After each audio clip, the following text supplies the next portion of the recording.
आप जानते हैं कि आज का अध्ययन लैब व्यवस्था, उसका 1 से लेके 5 अध्याय, जिसमें कि बाइबल में 5 बलिदान दिए गए हैं जो कि परमेश्वर ने अपनी चुनी हुई प्रजा इज़राइलियों को मूसा के द्वारा बलिदान दिया गया था कि पापों के प्रायश्चित के निमित्त। और हम आप जानते हैं यह पुराना नियम का बलिदान है और अब जो है किसी भी प्रकार के बलिदान की आवश्यकता नहीं है, क्योंकि यीशु मसीह के बलिदान के द्वारा सारे बलिदान जो है वो पूरे कर दिए गए हैं। अर्थात ये जो 5 बलिदान है, यह बलिदान यीशु मसीह में पूरे होते हैं। और जैसा कि हम आप जानते हैं कि इब्रानियों उसका 10:1 में पाया जाता है कि व्यवस्था आने वाली अच्छी वस्तुओं का मात्र प्रतिबिंब है। अर्थात पुराना नियम जो है वह प्रतिबिंब है और नया नियम जो है वह हकीकत है या फिर मूल है। तो पुराना नियम जो है नए नियम विश्वासियों के लिए दृष्टांत के लिए दिया गया था। और पुराने नियम में जो कि वास्तविक बलि, एकमात्र बलि जो नए नियम में यीशु मसीह का या फिर परमेश्वर के चुने हुए मेमने का जो बलिदान किया जाना था, उसको पुराने नियम में अपनी प्रजा को दिया गया था कि जब मूल में वह बलिदान होगा तब आप इसको पहचान लीजिएगा। और इस बलिदान में जो कि यीशु मसीह में होती है, उस बलिदान में क्या क्या बातें पूर्ण होती है, वह सब कुछ जो है पुराने नियम की इन्हीं 5 बलिदान में पाया जाता है। तो हम देखने जा रहे हैं कि बलिदान जो पुराने नियम में दिया गया था वह टैबरनेकल में हुआ करते थे। वह बलिदान, आप टैबरनेकल का चित्र देख रहे हैं, इसको थोड़ा सा मन में रखिएगा। आप यहां पर देख रहे हैं कि यह जो है यह परम महापवित्र स्थान है। जो टैबरनेकल हुआ करता था, उसके जो है 3 भाग हुआ करते थे, जो कि यह पहला भाग होता था महापवित्र स्थान और यहाँ पर ही वाचा का संदूक हुआ करता था, और दूसरा स्थान जो था यह पवित्र स्थान कहलाता था, और तीसरा स्थान जो है यह पूरा का पूरा यह आंगन कहलाता था। यह आंगन कहलाता था और यहीं पर बलिदान हुआ करते थे और भेड़ बकरों को लाकर इसी स्थान पर यहाँ पे बलिदान किया जाता था। और यह पीतल की वेदी हुआ करती थी और वेदी में बलि वस्तु को जलाया जाता था और लहू को कटोरे में लेकर इस टैबरनेकल के भीतर जाया करते थे। और भीतर जाने के पहले जो इस स्थान पर जो कि पीतल का ही हाथ और पैर सब धोने का जहाँ पे पानी रखा रहता था, इसमें जो याजक जो है अपना हाथ पैर धोने के बाद में यह पवित्र स्थान में प्रवेश करता था। तो ये आप मन में इस चित्र को रखिएगा और देखिएगा कि बलि वस्तु जो है या बलिदान जो है वो इस स्थान में अर्थात बाहरी आंगन में किया जाता था और उसके शरीर को जो है इस पीतल की वेदी में जो है जलाया जाता था और उसके लहू को लेकर पवित्र स्थान में जाया जाता था। और महायाजक जो है उस साल में एक दिन प्रायश्चित के दिन जो है इस महापवित्र स्थान में जहां पर कि वाचा का संदूक रहता था वहां पर प्रवेश करता था। तो हम आज के दिन देख रहे हैं कि लैव व्यवस्था में स्थित 5 बलिदानों के बारे में हम जानते हैं।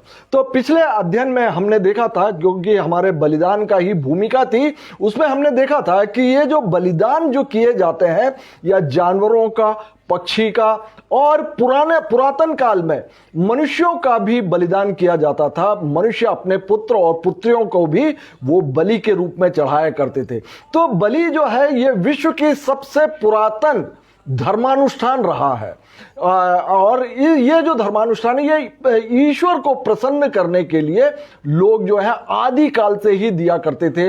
और बाढ़ के प्रकोप से बचने के लिए और या फिर दुष्ट आत्माओं से बचने के लिए या अच्छे स्वास्थ्य के लिए या अच्छी उपज के लिए ईश्वर को पुरातन काल से हर एक जाति के लोग बलिदान किया करते थे। और इस बलिदान से जो है उनका यह मानना था कि ईश्वर जो है वो वो प्रसन्न होते हैं। तो हम आप बाइबल में भी देखते हैं कि आदम हव्वा क्योंकि पवित्र सृजे गए थे, उन्होंने कभी बलिदान नहीं चढ़ाया, उन्होंने बलिदान नहीं चढ़ाया, उनको बलिदान की आवश्यकता भी नहीं थी क्योंकि वो पवित्र सृजे गए थे। और लेकिन जैसे ही उन्होंने पाप किया, परमेश्वर ने उनके निमित्त जो है वह बलिदान चढ़ाया भी। और उसके बाद हम देखते हैं कि कैन हाबिल के द्वारा भी बलिदान चढ़ाया गया, और नूह के द्वारा जल प्रलय के पश्चात जब आरारात पर्वत पर उनका जहाज जो है टिक गया, तब उतरने के बाद सबसे पहला काम नूह ने यह किया कि उन्होंने जो है होम बलि की वेदी बनाई और वहां पर जो है शुद्ध पशु और पक्षियों को लेकर उन्होंने बलिदान चढ़ाया। और इसके बाद हम देखते हैं कि अब्राहम के द्वारा, इसहाक के द्वारा और याकूब के द्वारा भी बलिदान किए जाते रहे हैं। लेकिन परमेश्वर ने इन बलिदान को किस प्रकार से चढ़ाना है, इसके जो नियम है उसको परमेश्वर ने सारे जगत में से अपनी चुनी हुई प्रजा जो कि इजरायली हैं उनको दिया था मूसा के माध्यम से। तो इसको हम देखने जा रहे हैं जो कि पाया जाता है लेव व्यवस्था में। तो पिछले अध्ययन में हमने देखा था कि बलि वस्तु के क्या गुण होना चाहिए, क्या गुण होना चाहिए और बलि वस्तु के क्या नियम है, बलिदान करने के क्या नियम है, और लहू का, क्योंकि बलिदान में लहू बहाया जाता है। जैसा कि अभी हमने देखा कि लहू को जो है टैबरनेकल के पवित्र स्थान और महापवित्र स्थान में ले जाया जाता था और उसके शरीर को जो है वेदी पर आंगन में उसको जलाया जाता था। तो बलि वस्तु जो होती है उसका जो लहू और उसका शरीर, लहू जो है चढ़ाया जाता था और उसके शरीर को जो है वो खाया जाता था। तो इन बातों को हम देखने जा रहे हैं कि परमेश्वर ने जो है किस प्रकार के नियम दिए गए थे। काफी कुछ जो है आप भाग 1 जो पिछला अध्ययन हुआ है उसमें आप इन बातों को विस्तृत रूप से देख सकते हैं। और अब हम देखते हैं कि जो नूह को जो परमेश्वर ने जो बलिदान का नियम दिया था या लहू का जो नियम दिया था, मैंने बताया कि बलिदान में 2 बातें मुख्य है, एक तो लहू, दूसरा बलि वस्तु का शरीर। और आप देख सकते हैं कि बलि वस्तु का मरना भी बहुत आवश्यक है, मरना भी बहुत आवश्यक है। तो हम लहू के नियमों में हम देखते हैं कि जो कि सबसे पहले जो है नूह को दिया गया था कि मांस को प्राण समेत अर्थात लहू समेत नहीं खाना। इससे हम जानते हैं कि लहू में ही हर एक प्राणी का जो प्राण होता है। और जैसा कि हम जानते हैं कि हमारा शरीर भी जो है देह, प्राण और आत्मा से मिलकर बना हुआ, 3 तत्वों से मिलकर बना हुआ। देह जो है मिट्टी से, और प्राण जो है वो लहू में रहता है, और आत्मा जो है वह परमेश्वर का दिया हुआ है, परमेश्वर का दिया हुआ है। तो हम यहां पर देखते हैं कि जो प्राण के विषय में यहां पर दिया गया था कि मांस को प्राण समेत अर्थात लहू समेत तुम ना खाना। और इसी बात को जो है लेव व्यवस्था में मूसा को जो अपनी चुनी हुई प्रजा इजराइलियों के नियमित दिया गया था, क्योंकि शरीर का प्राण लहू में रहता है और उसको मैंने तुम लोगों को वेदी पर चढ़ाने के लिए दिया है ताकि तुम्हारे प्राणों के लिए प्रायश्चित किया जाए, तुम्हारे प्राणों के लिए प्रायश्चित किया जाए, अर्थात प्राण के बदले में प्राण से प्रायश्चित, क्योंकि प्राण के कारण लहू ही से प्रायश्चित होता है। तो ये बात जो है वह पुराने नियम में परमेश्वर ने अपनी चुनी हुई प्रजा को बतलाया।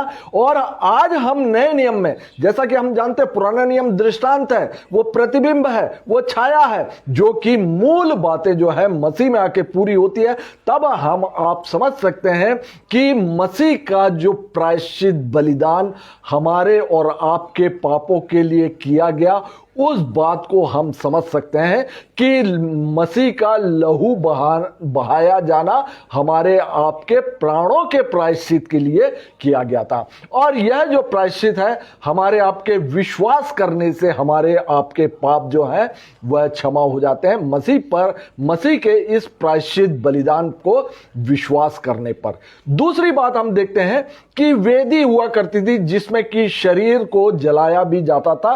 तो वेदी के लिए नियम दिया गया था जो कि इजराइलियों को दिया गया था, जो कि पाया जाता है आपका लेवी व्यवस्था 6वां अध्याय और 9 और 13वें वचन में, जो कि लिखा हुआ है, हारून और उसके पुत्रों को आज्ञा देकर यह कहे।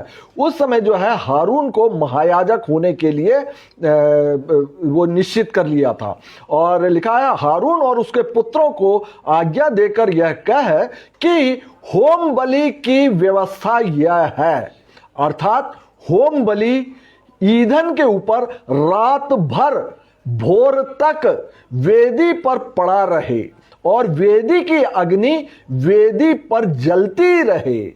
वेदी पर अग्नि जो है वो जलती रहे, वेदी पर आग लगातार जलती रहे, वह कभी बुझने ना पाए, वह कभी बुझने ना पाए। आग जो है, आग, पानी, हवा, यह सब बातें जो है ये पवित्र आत्मा को दर्शाती है, पवित्र आत्मा को दर्शाती है। तो यहां पर दिया कि वेदी हम आप देखेंगे आज जो है बलिदान नहीं है, क्योंकि यीशु मसीह ने हमारे आपके पापों के लिए एक बार बलिदान देकर वो जो है पिता परमेश्वर के दाहिने हाथ जाकर बैठ गए हैं, इसलिए अब हमें बलिदान की आवश्यकता नहीं है। लेकिन आज आप देखेंगे वेदी जो है, हम आप वेदियां, हमारा आपका शरीर जो है वेदी है, और आग जैसा कि पवित्र आत्मा को सिंबल करता है, और इस वेदी में जो है पवित्र आत्मा की आग जो है सदा और सदा, रात और दिन जलने की बात जो है यहां पर परमेश्वर ने पुराने नियम में बतलाया था। और आगे हम वचन में देखते हैं, जैसा कि 1 कुरिन्थियों और उसका 3 अध्याय और उसका 16 और 17वां वचन, जो कि नए नियम में पाया जाता। क्या तुम नहीं जानते कि तुम परमेश्वर का मंदिर हो और परमेश्वर का आत्मा तुम में वास करता है? यदि कोई परमेश्वर के मंदिर को नाश करेगा तो परमेश्वर उसे नाश करेगा, क्योंकि परमेश्वर का मंदिर पवित्र है और वह तुम हो। और यही बात थी, मंदिर में ही वेदी हुआ करती है। और आज आप देखेंगे जो अन्य जातियों में भी जो मंदिर होता है उसके अंदर वेदी पर ही ईश्वर विराजमान रहते हैं। तो आज हमको और आपको जो है परमेश्वर का मंदिर बोल दिया गया, अर्थात आज की स्थिति में वह जलता हुआ, वह जहां पर जानवर बलिदान किए जाते थे वह वेदी नहीं है, लेकिन उसी का जो मूल रूप जो परमेश्वर ने इजराइलियों को प्रैक्टिस करवाया था पुराने नियम में, नए नियम में आके हम आप जो है मंदिर हो जाते हैं और हम आप जो है वेदी हो जाते हैं। इसीलिए पवित्र आत्मा की आग जो है हम में आप में सदा जो है वह जलते रहना चाहिए। एक और वेदी के नियमों में हम देखते हैं कि जो कि पाया जाता है लेवी व्यवस्था 3 अध्याय और उसका 12 से लेकर 17वें वचन में, यहां पर बलि वस्तु की मेमने की चर्बी का खाया जाना मना किया गया था। फैट के लिए मना किया गया था और बतलाया गया था कि फैट जो है यह परमेश्वर के निमित्त होगा, परमेश्वर के लिए होगा। इसीलिए पुराने नियम में जो फैट जो है उसको खाने की मनाही की गई थी। और इस बात को ये किस प्रकार से पूरा होता है और फैट से क्या होता है, इस बात को हम देखेंगे कि जो कि लेवी व्यवस्था और उसके 3 अध्याय और 12 से लेकर 17वें वचन में पाया जाता है। यदि वह बकरा अथवा बकरी चढ़ाए, अर्थात बलि वस्तु, तो उसे प्रभु के सामने चढ़ाए और वह अपना हाथ उसके सिर पर रखे। जो पापी होता था उस बछड़े पर, बकरे पर जो सिर पर उसका हाथ रखा जाता था, उसको मिलाप वाले तंबू के आगे बलि करे। अर्थात यही जो टैबरनेकल जो था बाहर आंगन में इसको बलि किया जाना आवश्यक था। हारून के पुत्र उसके लहू को वेदी के चारों अलंगों पर छिड़के और वह उसमें से अपना चढ़ावा प्रभु के लिए हवन करके चढ़ाए। और अर्थात जिस चर्बी से अतड़ियां ढकी रहती है, जो चर्बी उनमें लिपटी रहती है वह भी, और दोनों गुर्दे और जो चर्बी उनके ऊपर कमर के पास रहती है, गुर्दों समेत कलेजे के ऊपर की झिल्ली, इन सब को वह अलग करे। याजक इन्हें वेदी पर जलाए। याजक इन चर्बी को वेदी पर जलाए। यह हवन रूपी भोजन है। ये भोजन है किसका? परमेश्वर का भोजन है ये। इसीलिए जो चर्बी जो है खाने के लिए मना किया गया था। यह हवन रूपी भोजन है जो सुखदायक सुगंध के लिए होता है, क्योंकि सारी चर्बी प्रभु की ही है। यह तुम्हारे निवास स्थानों में तुम्हारी पीढ़ी पीढ़ी के लिए सदा की विधि ठहरेगी कि तुम चर्बी और लहू कभी ना खाना।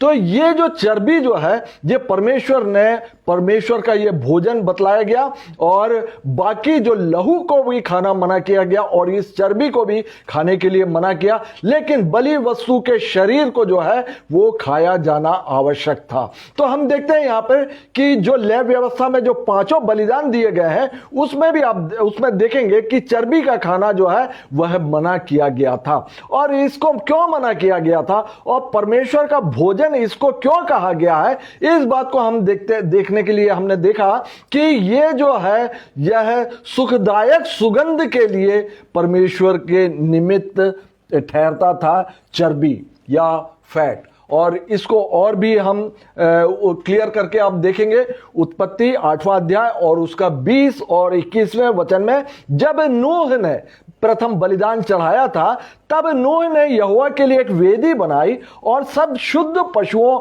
और सब शुद्ध पक्षियों में से कुछ कुछ लेकर वेदी पर होम बलि चढ़ाया। अभी हम होम बलि के विषय में भी देखेंगे। संपूर्ण रूप से जो आग में बलि वस्तु को जला देना होम बलि कहलाता है। और इस पर यहोवा ने सुखदायक सुगंध पाकर सोचा कि मनुष्य के कारण मैं फिर कभी भूमि को शाप ना दूंगा। यद्यपि मनुष्य के मन में बचपन से जो कुछ उत्पन्न होता है सो बुरा ही होता है, तो भी जैसा मैंने सब जीवों को अब मारा है वैसा उनको कभी ना मारूंगा। तो यहां पर आप देखते हैं कि होम बलि दिया गया और चर्बी समेत जो है वह जलाया गया। और इसी चर्बी की सुखदायक सुगंध जो है परमेश्वर पाकर परमेश्वर प्रसन्न हुए, और वहां पर जो नूह के साथ में वाचा भी बांधी गई कि अब से मैं जल प्रलय से इस पृथ्वी को नष्ट नहीं करूंगा। तो आप समझ सकते हैं कि चर्बी जो है परमेश्वर के सुखदायक सुगंध के लिए हुआ करती थी और इसको खाने के लिए मना किया गया था। और इसी बात को लेव व्यवस्था में मूसा के द्वारा इजराइलियों को भी यह नियम दिया गया था, जो कि लेव व्यवस्था 3रा अध्याय उसके 2 से लेके 5 में पाया जाता है। वह अपना हाथ अपने चढ़ावे के पशु के सिर के ऊपर रखे, अर्थात पापी जो है वो बकरा लेके आते थे और वह अपना सिर के ऊपर उसको हाथ रखना और उसको मिलाप वाले तंबू के द्वार पर बलि करे, और हारून के पुत्र जो याजक हैं वे उसके लहू को वेदी के चारों अलंगों पर छिड़के और वह मेल बलि में से यहोवा के लिए हवन करे। अर्थात जिस चर्बी से अतड़ियां ढपी रहती हैं और जो चर्बी उनमें लिपटी रहती है वह भी, और दोनों गुर्दे उनके ऊपर की चर्बी जो कमर के पास रहती है, गुर्दे समेत कलेजे के ऊपर की झिल्ली, इन सबों को वह अलग करे और हारून के पुत्र उनको वेदी पर होम बलि के ऊपर जलाए, जो उन्हें लकड़ियों पर होगी जो आग के ऊपर है, कि वह परमेश्वर के लिए सुखदायक सुगंध ठहरे। अब आप समझ सकते हैं जो बलि के जो 5 नियम बतलाए गए हैं, उनमें जो पशुओं की बलि या पक्षियों की जो बलि हुआ करती थी, उसमें जो चर्बी को खाना बिल्कुल मना था। चर्बी जो है वो जलाई जाती थी और उस जलाए हुए जो चर्बी की जो सुगंध पाकर परमेश्वर प्रसन्न होते थे, तब जाकर वह पाप क्षमा का किया जाता था। और इस बात को हम नए नियम में यीशु मसीह में हम इस बात को देखते हैं कि इफिसियों और उसका 5वां अध्याय और दूसरे वचन में, इफिसियों 5:2, मसीह ने हमसे प्रेम किया और हमारे लिए अपने आप को सुखदायक सुगंध के लिए परमेश्वर के आगे भेंट और बलि के रूप में चढ़ा दिया। तो अब हम देख सकते हैं कि नए नियम में ये बलियों के नियम जो हैं किस प्रकार से यीशु मसीह में पूरे होते हैं। यीशु मसीह परमेश्वर के द्वारा ठहराए हुए मेमने हैं, ये इस बात को तो हम जानते हैं, लेकिन जो बारीकियां जो है वो अब हम अध्ययन के माध्यम से समझते हैं। ये जो सुखदायक सुगंध है, आज बलिदान नहीं है तो हम फैट भी हम जलाते नहीं है, और आज जो है क्योंकि बलिदान की प्रथा जो है समाप्त हो गई है, एक ही यीशु मसीह के परफेक्ट बलिदान के द्वारा बलि की प्रथा समाप्त हो गई है, इसीलिए आज जो है हम आप फैट भी खा सकते हैं। और लेकिन और आज जो कि पुराने समय के हिसाब से जो सुखदायक सुगंध देता था यह फैट, आज के समय में यह सुखदायक सुगंध जो है यीशु मसीह स्वयं बन गए। और आज के समय में हमारे आपके लिए सुखदायक सुगंध के विषय में आप देखेंगे, जो कि प्रकाशित वाक्य और उसका 8वां अध्याय और 3 और 4 वचन में पाया जाता है। फिर एक और स्वर्गदूत सोने का धूप दान लिए हुए आया। स्वर्ग का दृश्य है, और एक स्वर्गदूत जो है सोने का धूप दान लिए हुए आया। वह वेदी के निकट खड़ा हुआ, उसको बहुत सा धूप दिया गया। धूप जो है आप जानते हैं, धूप या अगरबत्ती जिसमें कि सुखदायक सुगंध निकलता है और धुएं के रूप में ऊपर उठता है वह। तो फिर एक और स्वर्गदूत सोने का धूप दान लिए हुए आया और वेदी के निकट खड़ा हुआ, उसको बहुत धूप दिया गया कि वह सब पवित्र लोगों की प्रार्थनाओं के साथ उस स्वर्ण वेदी पर जो सिंहासन के सामने है, जिसमें परमेश्वर बैठे हुए, चढ़ाए। उस धूप का धुआं पवित्र लोगों की प्रार्थनाओं सहित दूत के हाथ से परमेश्वर के सामने पहुंच गया। तो आज जो है यह फैट का काम, जिससे कि परमेश्वर को सुखदायक सुगंध प्राप्त होती थी और परमेश्वर हमारी जो पापों को जो क्षमा करते थे, आज हमारी आपकी प्रार्थनाएं हैं, जिसका कि सुखदायक सुगंध जो है परमेश्वर को प्राप्त होती है और हमारे आपके प्रार्थनाएं जो है वह सुनी जाती हैं। और एक और वचन आप देखेंगे, प्रकाशित वाक्य और उसका 5वां अध्याय और उसका 8वां वचन। जब उसने पुस्तक ले ली तो वे चारों प्राणी और 24 प्राचीन, 24 जो धर्मवृद्ध जो सीन जो है बीच में जो है परमेश्वर विराजमान होते हैं और उनके दाहिनी तरफ जो है बलि किए हुआ या फिर मेमना अर्थात यीशु मसीह है, और 24 धर्मवृद्ध जो प्रकाशित वाक्य में बतलाया गया, जो कि उद्धार प्राप्त लोगों के प्रतिनिधि हैं। और स्वर्ग का जब दर्शन देखते हैं तो वहां पे 4 स्वर्गदूत जो है, जिनको कि 4 प्राणी बतलाया गया, उनको भी हम जो प्रकाशित वाक्य 4 अध्याय में हम इस बात को देखते हैं, पूरा स्वर्ग का सीन। और यहां पर आप देखेगा जो कि प्रकाशित वाक्य 5वां अध्याय और 8वें वचन में पाया जाता है, जब उसने पुस्तक ले ली तो वे चारों प्राणी और 24 प्राचीन उस मेमने के सामने गिर पड़े और हर एक के हाथ में वीणा और धूप से भरे हुए सोने के कटोरे थे। ये तो पवित्र लोगों की प्रार्थनाएं हैं जो कि धूप से भरे हुए सोने के कटोरे, धूप जो सुखदायक सुगंध के लिए, आज हमारे आपके सुखदायक सुगंध के लिए यही जो प्रार्थनाएं ही हैं। तो आप देखेंगे अभी हम विस्तृत रूप से जो लय व्यवस्था जो 1 से लेके 5वें अध्याय तक में जो बलिदान दिए गए हैं उनको हम देख रहे हैं कि उनमें जो स्थित नियम जो थे वो किस प्रकार से नए नियम विश्वासी अर्थात हमारे आपके लिए आज वे बातें पूरी होती हैं। आप अभी हम उन जो 5 बलिदान है उन पर भी हम अध्ययन करेंगे। तो हम देखते हैं कि जो मुख्य बलिदान जो हुआ करते थे, बलिदान जो 5 अध्यायों में जो दिए गए हैं लय व्यवस्था 1 से लेकर 5 अध्याय में, ये 2 प्रकार के हुआ करते थे। एक तो जो है वो व्यक्तिगत बलि हुआ करती थी, व्यक्ति जो पाप करता था वह व्यक्तिगत तौर पे बलिदान किया करता था। दूसरा बलिदान इसमें पाया जाता है जो कि मंडली के लिए अर्थात समूह के लिए, पूरे समूह के लिए जो है वह भी बलिदान किया जाता था। ये जो व्यक्तिगत पाप बलि है उसमें तो जो है जो भी पाप करता था वो बकरा लेके आता था और बलिदान किया करता था।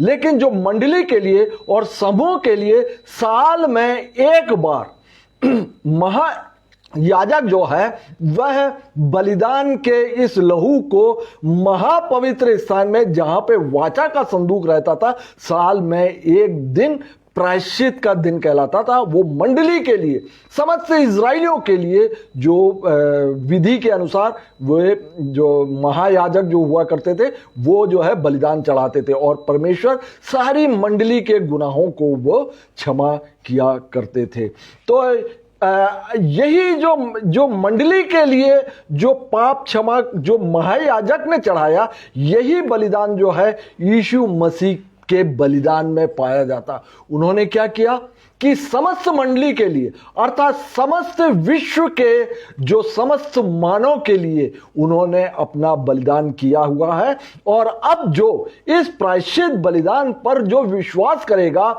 विश्वास के द्वारा जो है उसके पाप क्षमा किए जाते हैं और विश्वास के द्वारा ही बहुत सी बातें हम धर्मी ठहराए जाते हैं और विश्वास के द्वारा ही यीशु मसीह के लहू के द्वारा ही हमारे आपके पाप जो है वह धोए भी जाते हैं। और जैसा कि आप यूहन्ना में आप पा सकते हैं, यूहन्ना रचित सुसमाचार और उसका पहला अध्याय और 29वें वचन में, दूसरे दिन यूहन्ना ने यीशु को अपनी ओर आते हुए देखा और यह कहा, देखो यह परमेश्वर का मेमना जो जगत के पाप उठा ले जाता है। और दूसरी जगह भी हम देखते हैं यूहन्ना 3 अध्याय और 16वां वचन, जो कि विश्व में सबसे अधिक प्रसिद्ध वचन है। परमेश्वर ने संसार से ऐसा प्रेम किया कि उसने अपना इकलौता पुत्र दे दिया ताकि जो कोई उस पर विश्वास करे वह नाश ना हो या नष्ट ना हो परंतु अनंत जीवन पाए। तो अब हम देखते हैं कि जो बलि हुआ करते थे, जो लय व्यवस्था में 1 से लेके 5 अध्याय तक में जो बलिदान दिए गए हैं उनमें जो है बलि वस्तु क्या हुआ करती थी। तो इस बात को हम स्क्रीन में देखते हैं कि बलि वस्तु जो हुआ करती थी वो जानवरों में हुआ करती थी अर्थात चौपायों में गाय, बैल, बछिया, मादा भेड़, नर भेड़, मेमना, बकरा और बकरी हुआ करते थे। और पक्षियों की भी बलिदान स्वीकृत थी जिसमें पंडुकी, ये एक प्रकार की कबूतर की प्रजाति है जिसको कि इंग्लिश में टर्टल डॉव बोलते हैं, और पंडुकी और कबूतर जो है उसको दिया जाता था। और अनाज में मैदा और जौ और अखमीरी रोटी, ये सब जो है अनाज में चढ़ाया जाता था। इसके अलावा अर्ध अर्थात जो लिक्विड जो है वो भी चढ़ाने की परमेश्वर ने प्रावधान या आज्ञा दी थी, जिसमें कि तेल चढ़ाया जाता था, दाखमधु जो कि अंगूर का जो रस हुआ करता था वह भी चढ़ाने का यहाँ पे प्रावधान दिया गया था, जो कि सुखदायक सुगंध के लिए हुआ करता था। इसके अलावा नमक भी जो है बलिदानों में, अन्न बलिदान में जो अन्न बलि हुआ करता था उसमें नमक भी जो है चढ़ाने की आज्ञा थी। और हम आप जानते हैं बाइबल में पाया जाता है नमक की अटल वाचा आज भी हमारे आपके बीच में पाया जाता है कि जैसा बोला जाता है कि मैंने उसका नमक खाया तो मैं कैसे जो है उसके साथ में वादा खिलाफी करूं। क्योंकि मैंने उसका नमक खाया। तो नमक की वाचा बाइबल में पाई जाती है, और क्योंकि जो ना बदलने वाली वाचा इन बलिदानों के द्वारा परमेश्वर के निमित्त होती थी, और इसीलिए अन्य बलि में नमक भी थोड़ा सा मिलाकर उसको बलिदान किया जाता था। तो ये जो लेवी व्यवस्था में 1 से लेकर 5 अध्याय में जो बलिदान पाए जाते हैं, वह यीशु मसीह के 5 घावों को प्रदर्शित करता। नए नियम में आकर जो 5 बलिदान दिए गए हैं लेवी व्यवस्था में 1 से 5 अध्याय में, वह यीशु मसीह के 5 घाव को जो है वह प्रदर्शित कहला। पहला घाव आप देखेंगे, सिर पर कांटों का मुकुट रखा जाना, जिससे कि लहू भी बहाता। हाथों में कील को ठोके जाना। तीसरा है पांवों में कीलों का ठोका जाना। चौथा है पंजर में भाले का छेदा जाना। और 5वां है पीठ पर कोड़े मारे जाना। तो ये 5 प्रकार के जो यीशु मसीह के घाव हैं, यही जो हैं 5 ओल्ड टेस्टामेंट में ये 5 प्रकार के बलिदानों को दृष्टांत के रूप में बतलाया गया है। तो हम देखते हैं अब कि जो 5 बलिदान जो लेवी व्यवस्था पहले अध्याय से लेके 5वें अध्याय में पाया जाता है, वे कौन कौन से बलिदान है। पहले अध्याय में जो दिया गया वह होम बलि दिया गया, होम बलि, और इसको इंग्लिश में बोलते हैं बर्न ऑफरिंग। और दूसरा है अन्न बलि, दूसरे अध्याय में दिया गया, इसको जो बोला जाता है ग्रेन ऑफरिंग। और तीसरा है मेल बलि, ये थैंक्स गिविंग ऑफरिंग बोला जाता है। और चौथा है पाप बलि, जो कि चौथे अध्याय में पाया जाता है, पाप बलि, ऑफरिंग फॉर अनइंटेंशनल सिंस, जो कि इस विषय में हम देखेंगे, जो कि इंटेंशनली आपने पाप नहीं किया है, उसके विरुद्ध में जो है यह पाप बलि चढ़ाया जाता था। और 5वीं बलि है दोष बलि, सिन ऑफरिंग। तो इन बातों को हम देखेंगे। इस 5 जो है प्रमुख बलिदान हुआ करते थे, और इसके अलावा जो बलिदान है उसको स्वेच्छा बलि भी बोला जाता था। अपनी इच्छा से आप बलिदान किए जा सकते थे, लेकिन ये 5 बलिदान जो है ये अनिवार्य बलिदान हुआ करते थे, जिनको कि देना ही होता था। स्वेच्छा पूर्वक आप परमेश्वर के प्रसन्न करने के लिए या धन्यवाद स्वरूप जो है स्वेच्छा बलि आप दे सकते हैं। इसके अलावा लाल बछड़े की भी एक बलि का प्रावधान परमेश्वर ने दिया था। तो हम जो है ये जो आखिरी के मुख्यतः जो लेवी व्यवस्था में 1 से लेकर 5 अध्याय तक में जो बलिदान दिए गए, उनका ही आज हम चर्चा करेंगे। तो सबसे पहले हम चर्चा करते हैं होम बलि का, बर्न ऑफरिंग।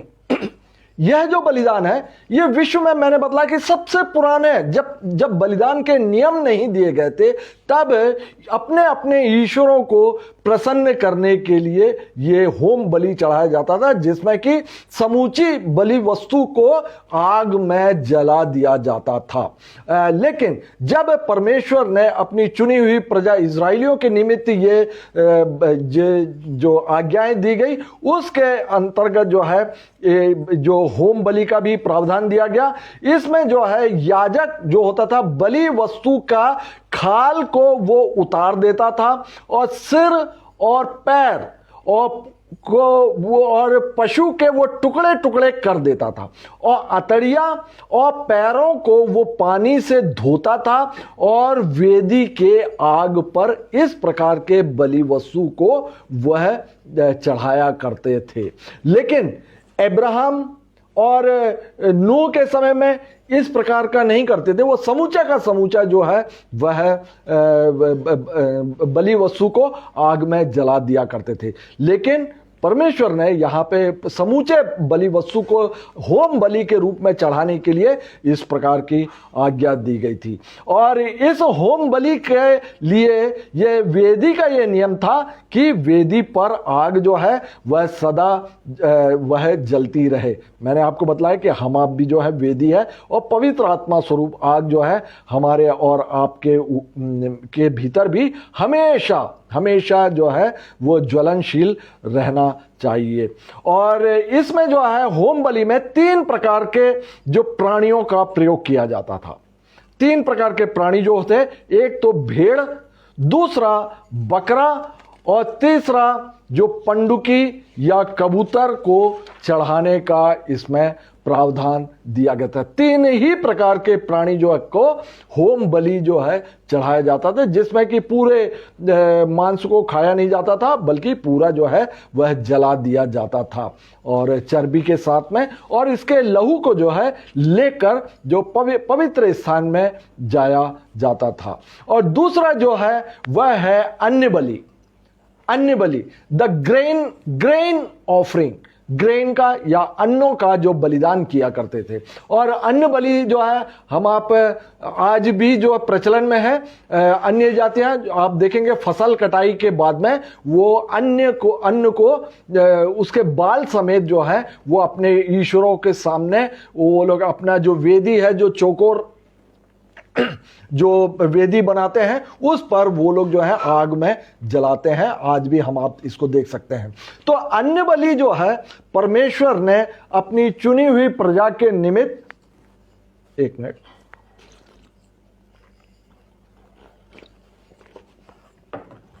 अपनी चुनी हुई प्रजा इजराइलियों को मूसा के माध्यम से नियम दिया था कि जो भोजन वस्तु हुआ करते थे, जो खेतों में अनाज वगैरह होते थे, उसके धन्यवाद के स्वरूप, अर्थात परमेश्वर का आभार प्रदर्शन करने के लिए यह बलिदान अन्न बलि दिया जाता था। इस अन्न बलि को जो लहू बहाने वाले जो अन्य बलिदान है उनके साथ भी इसको चढ़ाया जाया करता था। अर्थात जो अन्न बलि जो है वो अकेला भी दिया जाता था, और अन्य जो बलि वस्तुओं का जो बलिदान करके जिसमें लहू बहाया जाता था उनके साथ भी इस अन्न बलि चढ़ाई जाती थी। अन्न बलि में विशेष जो नमक जो है इसमें निश्चित तौर पे डाला जाता था। तो ये मुख्यतः जो इजरायली लोग जो इसका प्रयोग करते थे अन्न बलि का, कि कोढ़ से शुद्ध होने पर वे लोग जो है अन्न बलि चढ़ाते थे। इसमें मैदा जो है वह और तेल से चुपड़े हुए तंदूर या फिर तवे में पकाई हुई रोटी, इसको जो है बलिदान स्वरूप जो है इसको वे चढ़ाया करते थे, और वे अखमीरी रोटी बनाकर इसका जो है वो चढ़ाया करते थे। इसके अलावा जो खेतों की हरी हरी बालियां जो है उसको वो आग में झुलसाल देते थे और दोनों हाथों की मदद से उसको मींजते थे, और उसके दानों को अलग करके भी इसको जो है चढ़ावे के रूप में चढ़ाया जाता था। यह सब प्रावधान आप इसको अन्य बलि में, जो कि दूसरे अध्याय में पाया जाता है, उसमें आप इन बातों को देखेंगे। अब आप लेव व्यवस्था दूसरा अध्याय जब आप पढ़ेंगे अन्य बलि के विषय में, तो आप देखेंगे कि ये सब बातें आपको क्लियर समझ में आएगा। तीसरा जो बलिदान है वह है मेल बलि, थैंक्स गिविंग ऑफरिंग। यह जो बलिदान है परमेश्वर से टूटे हुए संबंध को फिर से नया बनाने के लिए, मेल करने के लिए यह मेल बलिदान देने का प्रावधान परमेश्वर ने दिया हुआ था। इसमें जो है गाय बैल हुआ करते थे या भेड़ बकरी, और इसमें नर और मादा दोनों पशु का जो है इसमें आप चढ़ा सकते थे।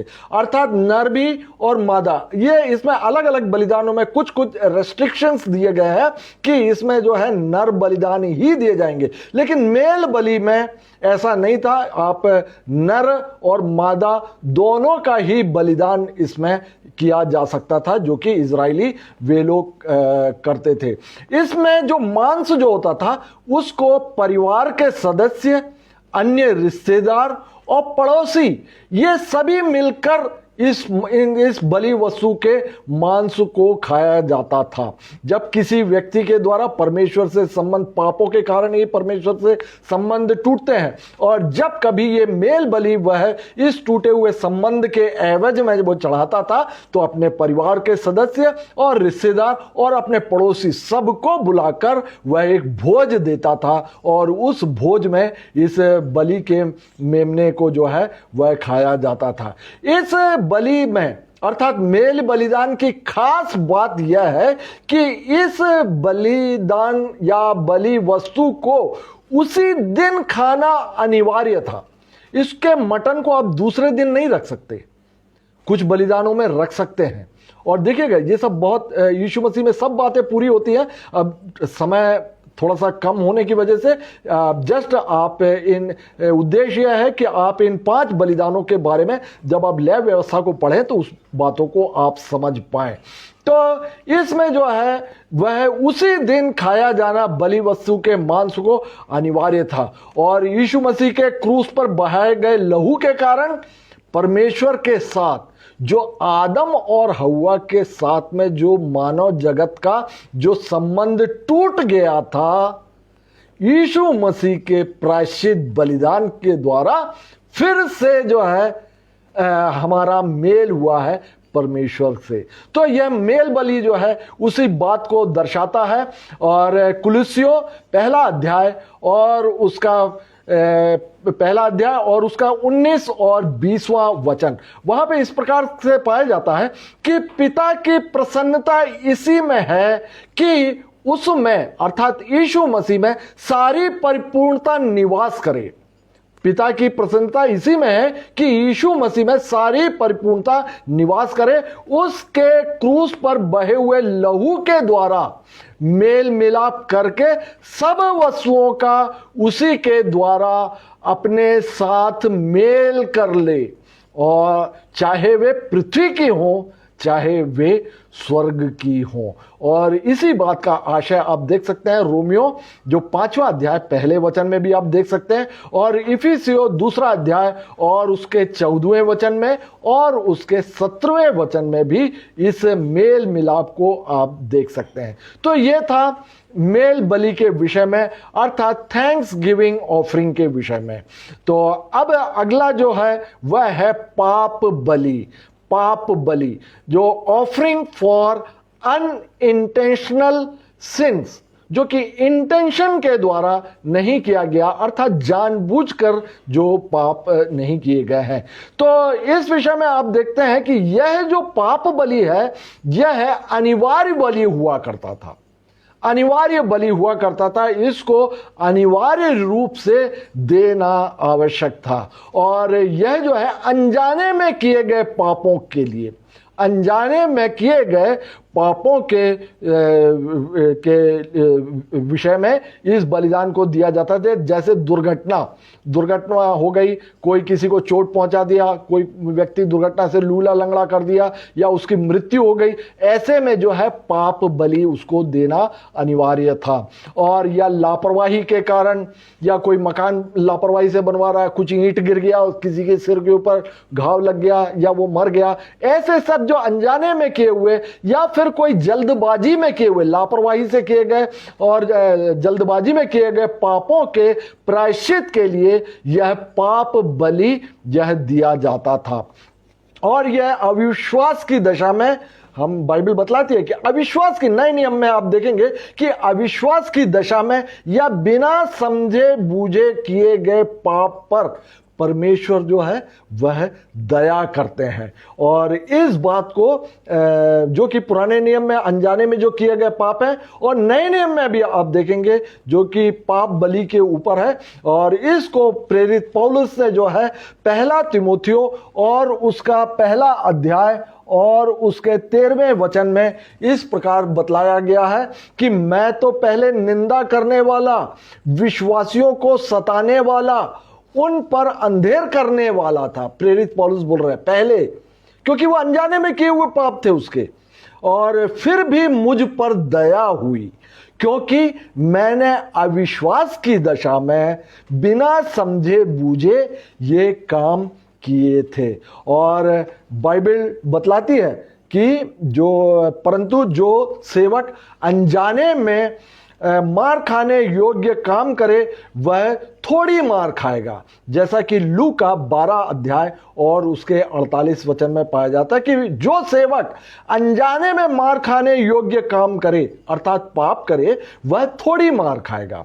और अब लेकिन जो जानबूझकर पाप करता है, और उसके विषय में इब्रानियों और उसका 10वां अध्याय और उसके 26वें वचन में पाया जाता है कि सच्चाई की पहचान प्राप्त करने के बाद यदि हम जानबूझकर पाप करते रहे तो पापों के लिए फिर कोई बलि चढ़ाना शेष नहीं, बलि चढ़ाना शेष नहीं। एक ही बार जो है यीशु मसीह ने हमारे आपके पापों के लिए बलिदान चढ़ा दिया।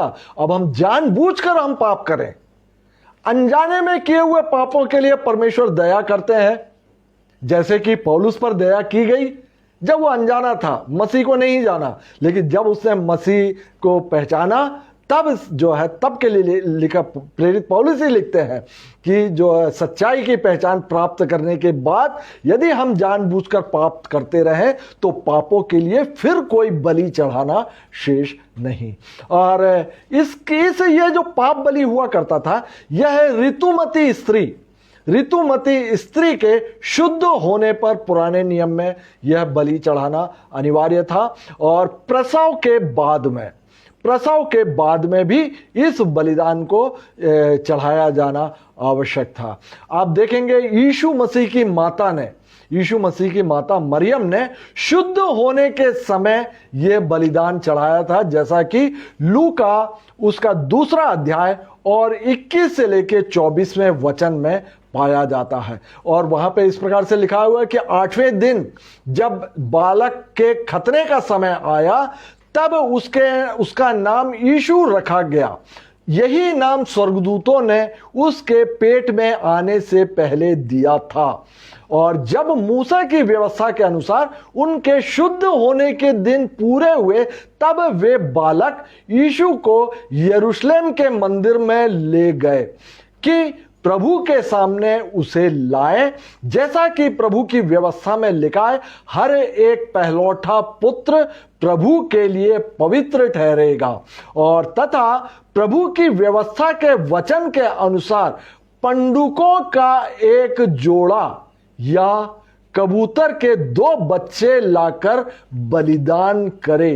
तो 8वें दिन, खतने के दिन जो है वह आप देख सकते हैं कि माता मरियम और उनके जो सांसारिक पिता जोसेफ जो है यरूशलेम मंदिर में पहुंचते हैं, और 8वें दिन खतने की रीति के अनुसार जो है वो पंडुकों का जोड़ा जो है वह चढ़ाते हैं। क्यों चढ़ाते हैं पंडुकों का जोड़ा? बकरा या बैल क्यों नहीं चढ़ाया उन्होंने? क्योंकि वे अत्यंत गरीब थे, वो बढ़ई थे। यीशु मसीह बढ़ई के पुत्र थे, वे गरीब थे वो, और इस वजह से भी जो है परमेश्वर ने पहले ही पुराने नियम में, आप यहाँ पे लेवी व्यवस्था में आप देख रहे हैं कि पंडुकों का जोड़ा या कबूतर का जोड़ा जो है गरीब लोगों को चढ़ाने का यहाँ प्रावधान दिया गया था। और अब जो देखते हैं कि यह जो बलि है इसमें आप याजक जो है वो मंडली के पापों के लिए बलिदान किया करते थे, और जो अधिकारी लोग, जो धर्मवृद्ध लोग या जो इज़राइल में जो अधिकारी लोग हुआ करते थे उनके पापों के लिए भी ये बलिदान किया जाता था, और यह साधारण व्यक्ति के लिए भी यह बलिदान किया जाता था। और पापों में जो लहू जो बहाया जाता था उसमें जो बीच वाला जो पर्दा हुआ करता था, जो कि पवित्र स्थान और परम पवित्र स्थान, उन दोनों के बीच में जो पर्दा हुआ करता था, उसके सामने पाप बलि के जो रक्त हुआ करता था उसको 7 बार छिड़के जाने की आज्ञा थी। और जो इन दोनों पर्दों के पास में जो धूप वेदी हुआ करती थी उसके सींगों पर, चारों कोनों के सींगों पर इसके लहू को भी लगाया जाता था। तो ये पाप जो बलिदान जो ये बलि था, यह जो है मुख्य एक बलिदान हुआ करता था। और इसके विषय में यदि इसका लहू जो है याजक या किसी के भी वस्त्र में लग जाए तो उसको जो है वहीं पर धोने की आज्ञा थी, और इसके मांस को जिस बर्तन में, अर्थात मिट्टी के बर्तन में ही बनाने की, इसको पकाने की आज्ञा थी। ध्यान दीजिएगा, जो पाप बलि का जो बलि वस्तु का जो मांस हुआ करता था उसको मिट्टी के बर्तन में ही बनाने की आज्ञा थी। और जब मांस पक जाता था और इस मिट्टी के बर्तन को तोड़ देने की आज्ञा थी। मिट्टी के बर्तन को जिसमें यह मांस पकाया गया है उसको तोड़ दिया जाता था। अब आप देखेंगे लेव व्यवस्था और उसका 6वां अध्याय और उसका 27 और 28वां वचन। लेव व्यवस्था उसका 27 और 28वें वचन में, जो कुछ उसके मान से छू जाए वह पवित्र ठहरेगा, और यदि उसके लहू के छींटे किसी वस्त्र में पड़ जाए तो उसे किसी पवित्र स्थान में धो देना, और वह मिट्टी का पात्र जिसमें वह पकाया गया हो उसे तोड़ दिया जाए। मिट्टी के पात्र को जिसमें पाप बलि की गई है उसके तोड़ दिया जाना आवश्यक है। अब आप देख सकते हैं यीशु मसीह के जो देह को क्यों तोड़ा गया। अब आप समझ सकते हैं कि यीशु मसीह जो कि ये देह जो है ये मिट्टी का बर्तन है जहां हमारा आपका, और आगे हम और भी देखेंगे। और अब आप देख सकते हैं कि उसका जो है नियम के अनुसार उस जिसमें बर्तन में वो पकाया जाए वह मिट्टी का ही हो, और उसका तोड़ा जाना भी आवश्यक है। और आगे हम वचन में देखते हैं जो कि 2 कुरिन्थियों और उसका 4 अध्याय 4 अध्याय और उसके यहां पर शायद गलत लिखा हुआ है, ये 16 वचन लिखा हुआ है, 7वां और 10वें वचन में पाया जाता है। 2 कुरिन्थियों 4 अध्याय उसका 7 और 10वां वचन। हमारे पास यह मिट्टी या धन मिट्टी के बर्तनों में रखा हुआ है कि यह असीम सामर्थ्य हमारी ओर से नहीं वरन परमेश्वर की ही ओर से ठहरे। हम यीशु की मृत्यु को अपने देह में लिए फिरते हैं कि यीशु का जीवन भी हमारी देह में प्रकट हो। इस बात को एक बार और समझिए, हमारे पास यह धन, कौन सा धन? यीशु मसीह स्वरूपी जो धन है वो मिट्टी के बर्तन में रखा हुआ, मतलब हमारे आपके शरीर में यह रखा हुआ है, क्योंकि यही शरीर वेदी है और यही पवित्र आत्मा का मंदिर भी है। और इसी जो है मिट्टी के बर्तन में ही वह असीम सामर्थ जो कि यीशु मसीह के द्वारा है वह इसी शरीर में हमारे आपका रखा हुआ है। तो अब हम अगला जो है दोष बलि के विषय में हम देखने जा रहे हैं। दोष बलि जो कि सिन ऑफरिंग कहलाता है। यह जो है दोष बलि, यह मरे हुए जानवर या हड्डी या शव, इनको यदि छू ले आप तो आप अशुद्ध ठहरते थे। पुराने जमाने में, पुराने नियम काल में यदि आप होते तो यदि मरे हुए जानवरों को छू जाते और हड्डी को छू लेते या फिर कब्र को छू लेते तो इस प्रकार के अशुद्ध वस्तुओं को छूने पर जो है वह दोष बलि चढ़ाना आपके लिए होता था। या फिर अनजाने में या बिना सोचे समझे आप शपथ खाते हैं, बिना सोचे समझे आपने शपथ खाया और उसको आपने पूरा नहीं किया, तो ऐसे दोष के लिए भी जो है यह दोष बलि या सिन ऑफरिंग जो है वह चढ़ाया जाता था। या याजक को दिए जाने वाले जो दशमांश में आपने जानबूझकर कमी कर दी या फिर अनजाने में आपसे भूल हुआ तो भी आपको जो है वह दोष बलि दिए जाने का यह प्रावधान था। और यदि शपथ खिलाकर आपसे यदि पूछा जाए कि आप सच में बताइए क्या ऐसा हुआ था, आपको परमेश्वर की शपथ दिलाकर या कसम देकर, इसका एक उदाहरण अभी हम देखेंगे जो कि यीशु मसीह में पाया जाता है।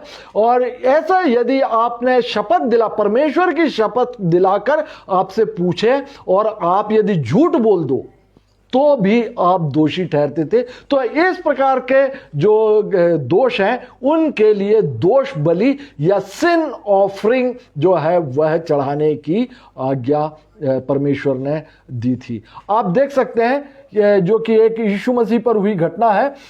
जब यीशु मसीह जो याजक और महायाजक के सामने थे तब के लिए लिखा हुआ है मत्ती रचित सुसमाचार उसका 26वां अध्याय और उसका 59 से लेके 64वां वचन तक।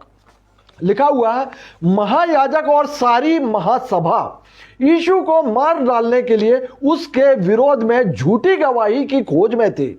झूठी गवाही दे दें और इसको दोषी ठहरा के इसको मार डालें।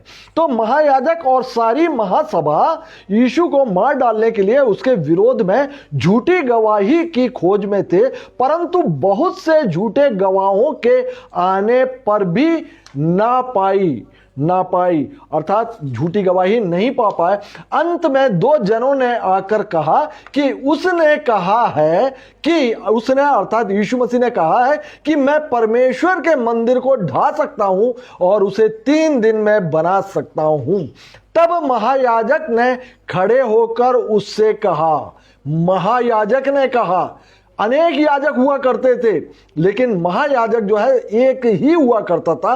तब महायाजक ने खड़े होकर उससे अर्थात यीशु मसीह से कहा, क्या तू कोई उत्तर नहीं देता?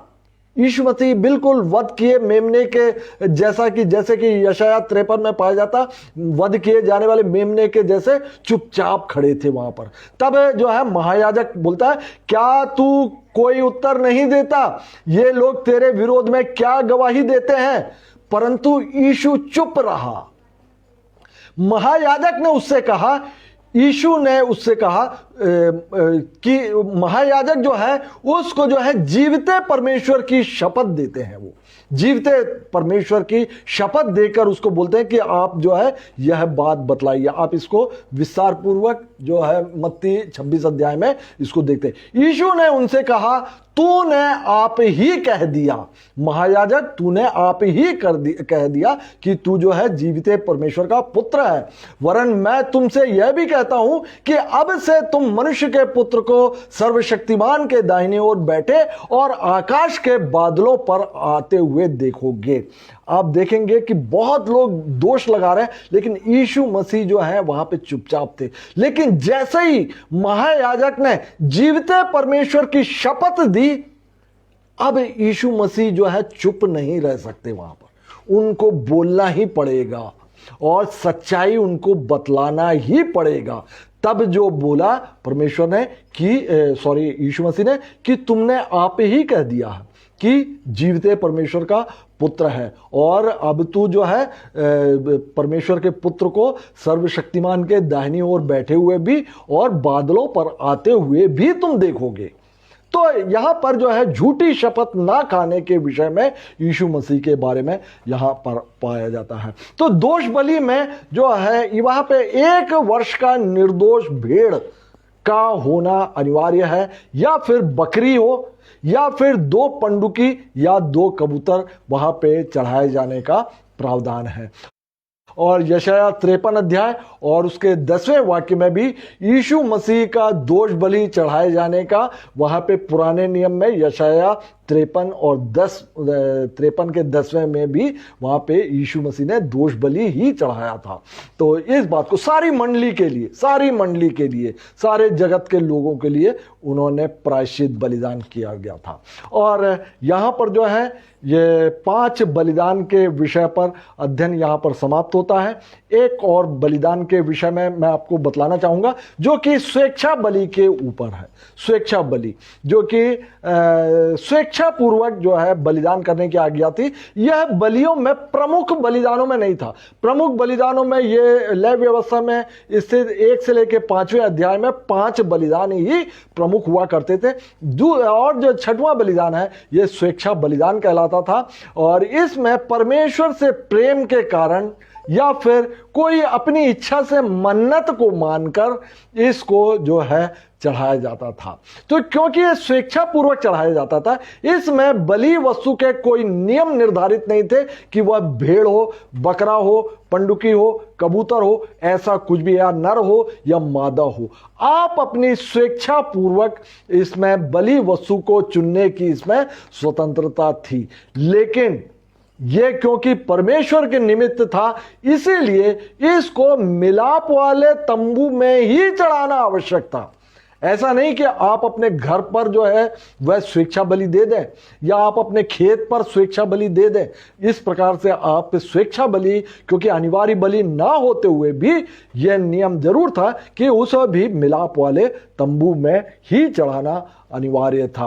और बलि वस्तु को खाने के लिए, इसके बलि वस्तु जो हुआ था, स्वेच्छा बलि जो किया जाता था, उसको जो है आप जो है वो दास दासियों के साथ में, नौकर चाकरों के साथ में, अन्य लेवियों के साथ में, याजकों के साथ में, या परदेशियों के साथ में, या अनाथ लोगों के साथ में, विधवाओं के साथ में, किसी के भी साथ में मिलकर इस स्वेच्छा बलि के मांस को इसमें खाए जाने की आज्ञा थी।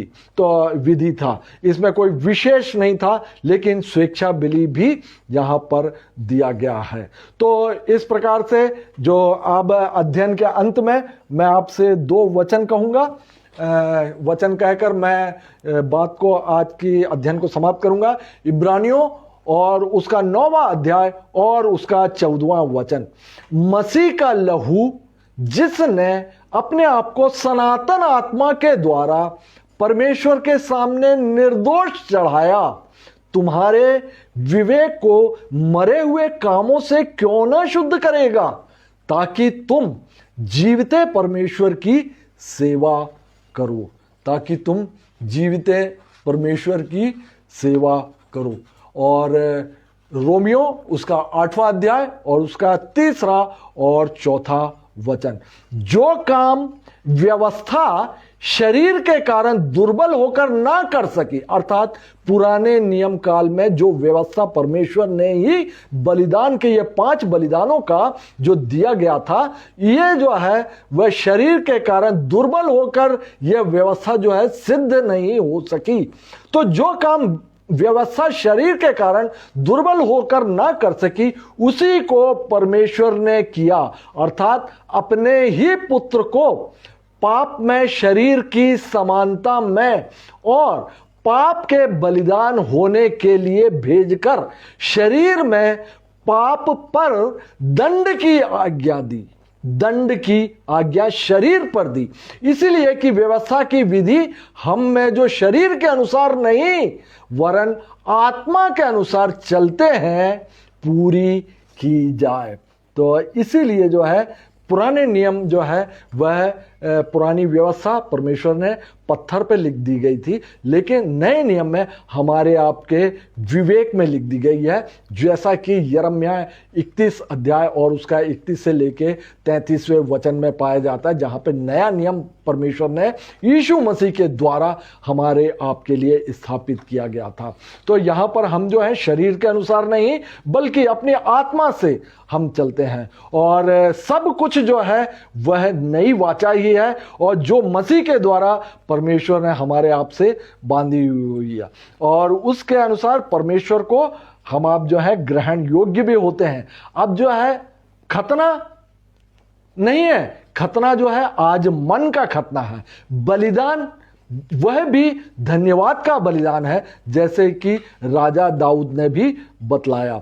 और जो पापों का धोया जाना वह भी जो है मसीह के प्रायश्चित बलिदान पर विश्वास करने के द्वारा हमारे और आपके पाप जो हैं धोए जाते हैं। और शरीर का धोया जाना जल से होता है, लेकिन आत्मा का धोया जाना वह लहू से होता है। तो इन बातों से आज का अध्ययन मैं यहाँ पर समाप्त करता हूँ, जो कि लय व्यवस्था पहले अध्याय से लेकर 5वें अध्याय तक का अब हम अध्ययन कर चुके हैं। जो अगले शनिवार को हम जो है 6वें वचन से आगे का अध्ययन, 6वें अध्याय के आगे का हम वचन का अध्ययन करेंगे। और तब तक के लिए प्रभु यीशु मसीह की शांति और आनंद आप सबों के मध्य में वास करे। आमीन।